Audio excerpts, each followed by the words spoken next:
Hi everyone, welcome to Adela's class. Today we are going to talk about critical thinking. Every day, a sea of decisions stretches before us. Some of them are tiny and unimportant, while some of them have huge impact on our lives. Like, should I try the latest diet craze? Or should I vote for this candidate? Or even, is this a good time to invest in Bitcoin? Can Bitcoin make us a billionaire? So, we are bombarded by so many informations, and it's unimportant for us to make a perfect choice at any time. But there are many ways to improve our chances, and critical thinking is one of the most useful techniques in our life. But you may ask, what is critical thinking? Well, let me ask first. We all know that it's a great time for Bitcoin. The price rockets from 6 pennies to 6,000 today. Almost. So, let me ask, is this a good time to invest in Bitcoin instead of other financial services? I heard some of you say yes, because the price increasing, right? Let me guess. But what if I told you that Bitcoin has already had a summit price about $23,000 2 years ago and then went back to $6,000? So let me repeat, is this a good time to invest in Bitcoin? I heard some of you say no because the price is going down, right?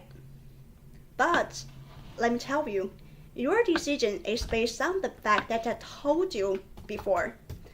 But actually, the fact is, the price fluctuated, and your decision needs to be made by your critical thinking. So let me go back to the critical thinking. What is critical thinking? From the example, I guess you can also find that critical thinking is a way of thinking based on the evaluation and analysis of the information you fully collected to achieve your goal. And today, we are going to talk about a 5-step process to practice your critical thinking. So the step 1, formulate your questions. In other words, you need to find out what you're really looking for. If you're trying to go for a diet only for the reason that you can see the result in 2 weeks, you'd better approach into the situation with a clear view of what you are trying to accomplish by the diet, such as losing weight, more energy, or more nutrition. Having this formulation can help you see what you really want and help you find the information. And the second one, it's collecting the information.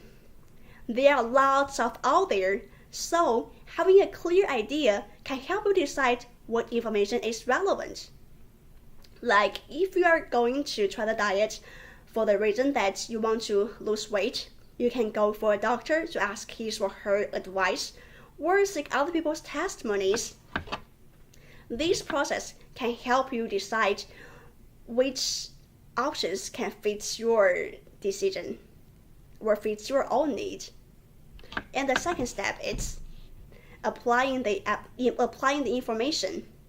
During the application, you can ask yourself several questions, such as, what concept works here? Or what assumptions exist? Or is my interpretation of the information logically sound? For example, if you receive an email of Bitcoin can make you a billionaire, a huge buzzword, right? You can think, well, what is shaping my approach to this situation? And do I assume that the sender is telling the truth? Or based on the information that I've already collected before, is it logical to assume that Bitcoin can make me a billionaire? I actually think about it. And the fourth step, consider the implications. If it's an election time and you've selected to a political candidate based on the promise to make it cheaper for drivers to fill up on gas, at the first glance, it's perfect because you can drive on cheaper gas. But actually, for a long term, what about the environmental effects? the gasoline is less restricted by the cost, which also leads to a result that a huge surge in air pollution, which is unintended consequences that is important to think about. And the final process is explore the other people's point of view. If you disagree with all the other candidates' promise, exploring the full spectrum of other people's points of view might explain why policies which doesn't seem valid to you appeal to others.